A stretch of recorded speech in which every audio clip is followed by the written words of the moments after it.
México está atrapado por una red intrincada de privilegios y vetos empresariales y posiciones dominantes que inhiben un terreno más nivelado de juego. Una red que opera a base de favores y concesiones y protección regulatoria que el gobierno ofrece y los miembros de la cúpula empresarial de este país exigen para invertir. Y la concentración de la riqueza y el poder económico en esos jugadores dominantes, ¿en qué se traduce? En ventajas injustas, en captura regulatoria, en políticas públicas que favorecen intereses particulares. Pero peor aún, convierte a los representantes del interés público, a muchos de los diputados y los senadores sentados aquí, en empleados de los intereses atrincherados. Ella es Denise Dresser, estuvo participando junto con otras muchas personalidades en un foro organizado por el Congreso mexicano que llamaron ¿Qué hacer para crecer? Y bueno, hemos recuperado este fragmento de Denise Dresser, una brillante politóloga mexicana que generó reacciones en serio muy destacadas. Fue la presentación que generó el mejor y más amplio aplauso de los presentes en este foro convocado por el Congreso. Diría yo que a la única a quien se le aplaudió de pie por parte, en buena medida, de los aludidos en su discurso. Como suele pasar en estas cosas, hay que revisar precisamente el fenómeno mismo de lo ocurrido el día de hoy. Este foro, ¿qué hacer para crecer? Bueno, pues convocó a personalidades internacionales, expresidentes de diferentes países, académicos, universitarios, en fin, un conjunto de personas, incluyendo a el gobernador del Banco de México, Guillermo Ortiz, y al secretario de Hacienda, Agustín Carstens, en un foro que fue moderado por el especialista e investigador del Colegio de México, Gerardo Esquivel. Hemos invitado a Gerardo Esquivel, que se encuentra en la línea telefónica esta noche para conversar de este encuentro. Gerardo, buenas noches, te saludo. ¿Qué tal, Carmen? Buenas noches. Un saludo a ti, a tu auditorio y a Denise. Está con nosotros... Gracias. Está con nosotros en el estudio Denise Dresser. Denise, bienvenida. Gracias por estar aquí. Buenas noches, Carmen. Felicidades, porque fue una cosa impresionante lo que pasó el día de hoy contigo en este discurso, en donde fuiste a poner los puntos sobre las íes frente a buena parte de la clase política mexicana en un discurso muy firme, muy fuerte, muy claro respecto a lo que es tu mirada sobre lo que impide crecer económicamente en nuestro país y todo lo que genera atrofias en la vida pública mexicana. Gracias por acompañarnos esta noche para platicar de ello. Gracias por la invitación.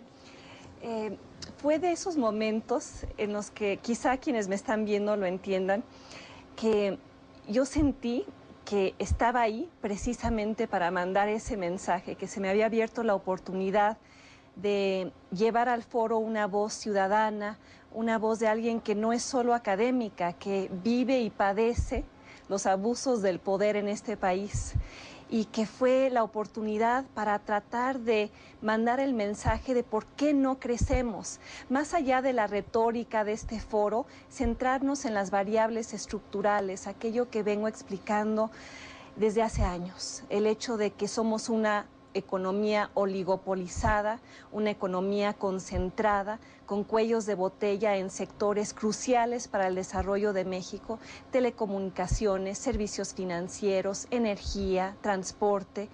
Y esos cuellos de botella son los que en realidad inhiben el crecimiento, y están ahí, Carmen, porque el gobierno de México lo ha permitido, por la colusión que existe entre una clase política que con demasiada frecuencia representa los intereses de esos grupos, esas personas atrincheradas en el sector económico que extraen rentas de nosotros, los consumidores, que transferimos riqueza masiva a los bolsillos de esas personas.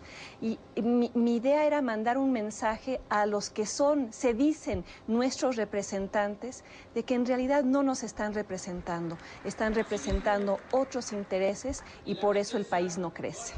Pues yo digo que el fenómeno que se dio es muy importante, no solamente por el discurso mismo, que es un discurso brillante, como he dicho, sino por la reacción de los aludidos.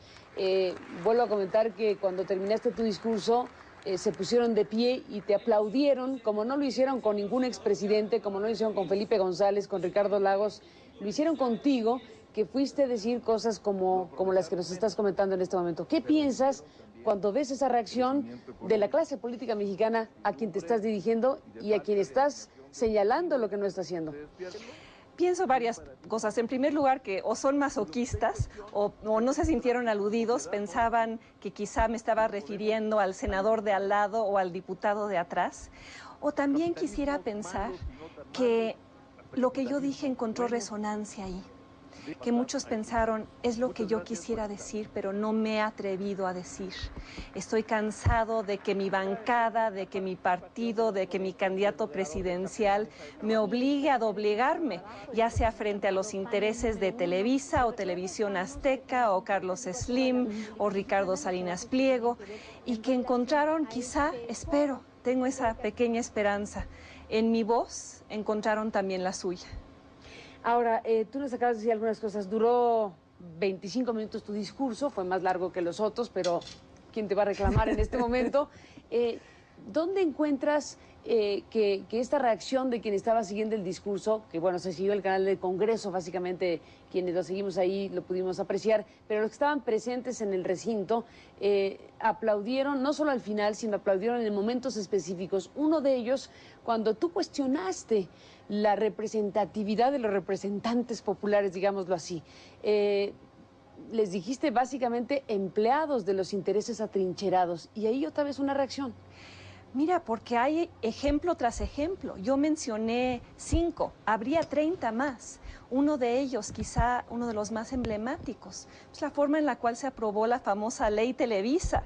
Una ley elaborada en el despacho jurídico de una televisora que buscaba perpetuar sus privilegios, que se votó en la Cámara Baja en, ¿cuántos fueron? 7 minutos, 354 votos a favor, 0 en contra. O sea, una televisora, un interés atrincherado, logró lo que ni el presidente de México había logrado, que fue sacar una ley por consenso y de esa manera. Y pues está el ejemplo de la intervención de Ricardo Salinas Pliego y el asunto de los corresponsales bancarios, tratando de prevenir mayor competencia que le afectaría a Banco Azteca. Pues está la devolución de supuestos intereses mal cobrados, creo que 500 millones de dólares que la Secretaría de Comunicaciones y Transportes le dio al señor Salinas Pliego un día antes de que Vicente Fox saliera del poder. Y hay tantos ejemplos más de decisiones que estos órganos representativos, ya sea la Cámara de Diputados, la de Senadores, o las secretarías mismas, o los reguladores mismos, que doblan las manos, cierran los ojos, se coluden, están capturados, y eso lleva a políticas públicas que corren en contra del interés público. Defienden esos intereses, no defienden los intereses de los ciudadanos, de los consumidores. Como lo dije en la ponencia, de ese hombre sin rostro, esa mujer sin voz, parados en la cola de los bancos, sin entender las comisiones que les cobran, sin entender por qué las ganancias de los bancos aquí son mucho mayores que en otros países. Y eso revela esa complicidad o esa falta del Estado para actuar en nombre de las personas que han llevado a esos supuestos representantes ahí y que no actúan como deberían.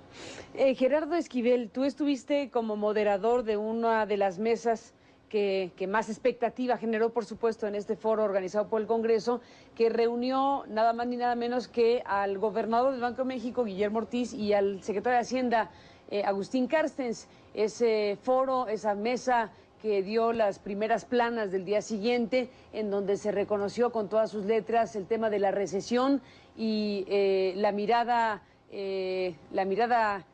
crítica sobre el entorno que se está viviendo, en donde, bueno, pues Guillermo Ortiz habló de su expectativa no para un crecimiento cero, sino para un decrecimiento del 0.8 o al 1.8 de la economía mexicana. Sobre esta parte, digamos, de este encuentro, donde la idea fundamental era discutir qué hacer para crecer en un contexto de crisis como el que estamos viviendo, ¿qué evaluación haces del encuentro de estas dos principales autoridades, la hacendaria y la de la banca central? ¿Cómo los viste y qué balance haces? Mira,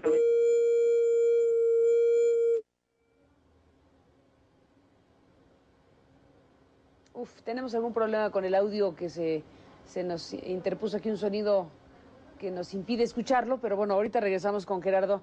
regresamos con Gerardo con este tema, porque bueno, al final de cuentas la composición del foro era interesante, vacas sagradas de la política latinoamericana y española, académicos, autoridades financieras como las que menciono, en fin, en conjunto el foro tenía, digamos, esa diversidad necesaria.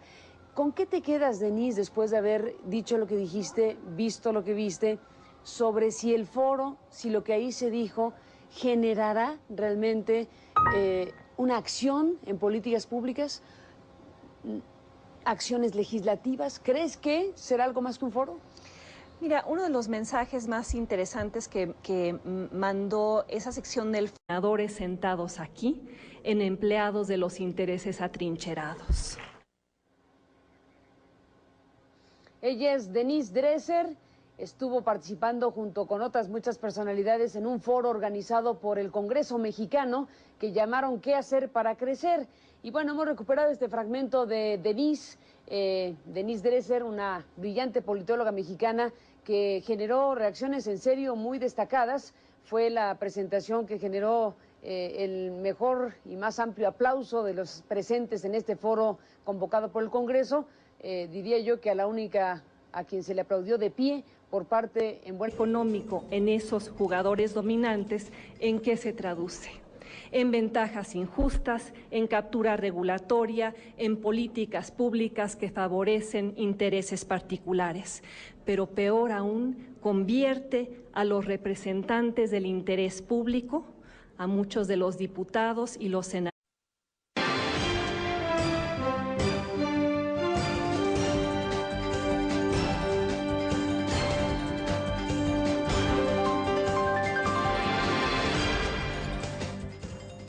México está atrapado por una red intrincada de privilegios y vetos empresariales y posiciones dominantes que inhiben un terreno más nivelado de juego. Una red que opera a base de favores y concesiones y protección regulatoria que el gobierno ofrece y los miembros de la cúpula empresarial de este país exigen para invertir.